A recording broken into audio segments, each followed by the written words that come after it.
Winner of the last poll, King Kong is a 2005 Universal Pictures remake of the 1933 film of the same name. Directed by Peter Jackson and starring Naomi Watts, Adrien Brody, and Jack Black.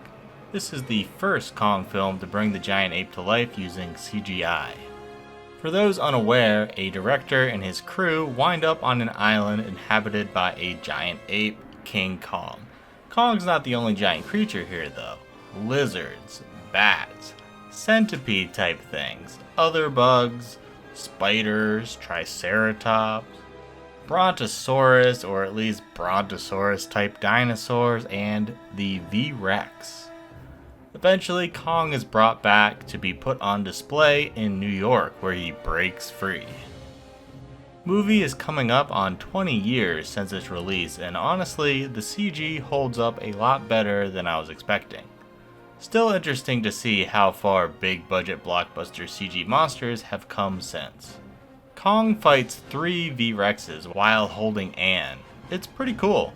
Full of fun set pieces and of course, decent choreography that makes sense or else, Anne would have been smashed to bits.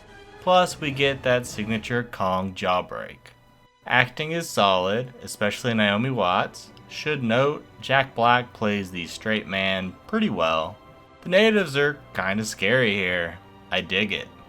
There's a few comedic bits and they work. Kong is more visually like a silverback gorilla than the bipedal monkey seen in past films. I'm indifferent on that, though it does allow this installment in the franchise to stick out due to this. There's these slow motion shots which I just don't like the way they were done, honestly. Remember when I said the CG holds up surprisingly well? That's mainly when it's on its own. When mixed with human characters, either the CG or the humans usually look out of place.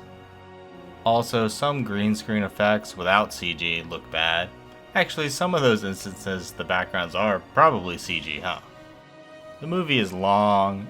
The edition, which is most commonly seen now, is just under 3.5 hours, and the non-extended version is already over 3 hours. We don't even get to the island until around the hour mark. In that time, we get to know the characters and there's some plot development, but it could have been easily trimmed down for the betterment of the film. The length is made worse by, maybe I just wasn't too into it, but to me, the movie's kind of boring. Sure, things are happening, but even during the action scenes, I found myself feeling disinterested. The capture scene was pretty good, probably due to the emotions on display by Kong, Anne, and the crew, which were mostly missing from most of the other action sequences. Third act in New York is good though. Kong is destroying plenty of stuff, just, running around looking for Anne.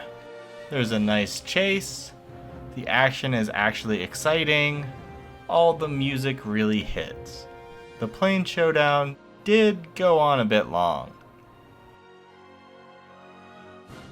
Peter Jackson's King Kong 2005 is okay. Definitely worth a watch if you haven't seen it. Though for rewatches, I'd rather see any of the other Kong Solo movies. Thanks for watching.